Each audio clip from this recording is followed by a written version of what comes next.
আসসালামু আলাইকুম। Thank you everyone. আবারও আপনাদের সাথে দেখা হয়ে গেল। অনেকদিন ধরেই দরদ দেখার জন্য খুব উদ্গ্রীব হয়েছিলাম। আর আসলে এবার দরদ আমি যেমন এক্সাইটেড ছিলাম, তেমন আমার পাশাপাশি আমার যে কোম্পানি রিমার্ক গার্ডেন, আমাদের সকলেই খুব এক্সাইটেড ছিল যে আমরা সবাই একসাথে দেখব রিমার্ক পরিবার। সো আজকে একনল পরিবারের পক্ষ থেকে আজকে এই শোয়ের আয়োজন করা হয়েছে। চমৎকার একটা সিনেমা দরদ। আসলে আমরা দরদ খুব সিম্পল একটা গল্পের সিনেমা দরদ। বলবো না আপনাদেরটাই শুনবো? তাহলে একটু কোয়াইট হতে হবে।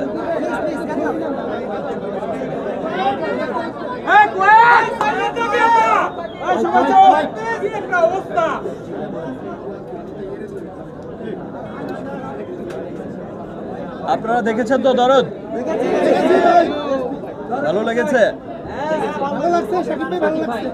একটা প্রশ্ন ছিল, এই চরিত্র করার অনুপ্রেরণা কোথা থেকে?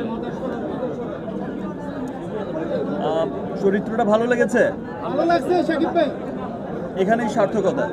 চরিত্রটা যে অ্যাটলিস্ট ভালো লেগেছে, আমারও খুব ভালো লেগেছিল যখন আমি মামুনের কাছ থেকে গল্পটা শুনেছিলাম প্রথম। শেষের দিকে আমারও মনে হয়েছে বাহ, খুব চমৎকার স্টোরি। দরদ আসলে খুব দরদের একটা সিনেমা। দরদ আপনারা যারাই দেখেছেন, আপনারা সকলেই দেখেছেন যে খুব বিশাল আঙ্গিকে, খুব তামঝামওয়ালা কোনো সিনেমা না।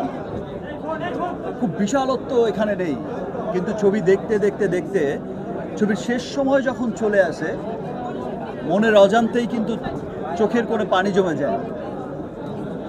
মনের অজান্তেই সবার এত ভালো লাগা তৈরি হয়ে যায় দরদের প্রতি। সো গল্পের ডে 1 থেকে আজকের দিন পর্যন্ত আমরা দরদকে দরদ দিয়েই ভালোবেসেছি, এবং দেশের মানুষও এই প্রতিকূল অবস্থার মধ্যে, আমি খুব অবাক হয়ে গেছিলাম। আমি তখন ছিলাম না, আমি আমার বরবাদ সিনেমার শুটিংয়ে মুম্বাইতে ছিলাম। আমি যখন শুনলাম, আমার এতটা এক্সপেকটেশন ছিল না। যে আপনারা জানেন যে বিভিন্ন কারণেই হয়তো মামুন তেমন একটা পাবলিসিটি করতে পারেনি, প্রচারণায় তেমন খুব একটা আহামরি কোনো কিছু করতে পারেনি, ঠিক সময় মতো চেষ্টা করা সত্ত্বেও অনেক কিছু দিতে পারেনি। কিন্তু সবাই খুব চেষ্টা করেছে, মামুন খুব চেষ্টা করেছে, আমার প্রোডাকশন টিম খুব চেষ্টা করেছে। এত চমৎকার একটা সিনেমা কেন প্রেজেন্ট করবে না চমৎকার করে?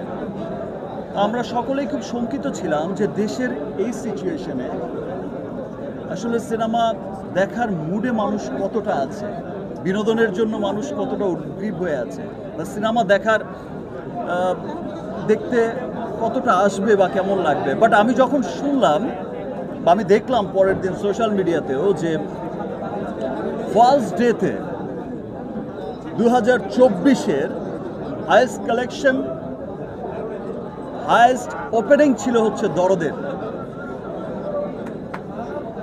সো এই বিষয়টা কিন্তু 2024-এর হাইয়েস্ট ওপেনিং মাল্টিপ্লেক্সে ছিল দরদের, সিঙ্গেল স্ক্রিনে তো ছিল ইনশাল্লাহ।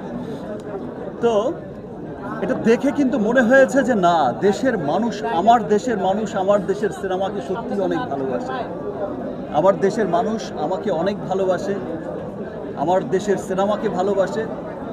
বাংলাদেশের মানুষ যেখানেই ছড়িয়ে আছে, আমি আমেরিকার চিত্র দেখেছি, আজ মিডল ইস্টে রিলিজ হয়েছে, পৃথিবীর অনেকগুলো দেশে রিলিজ হয়েছে, সেখানকার নিউজ জেনেছি।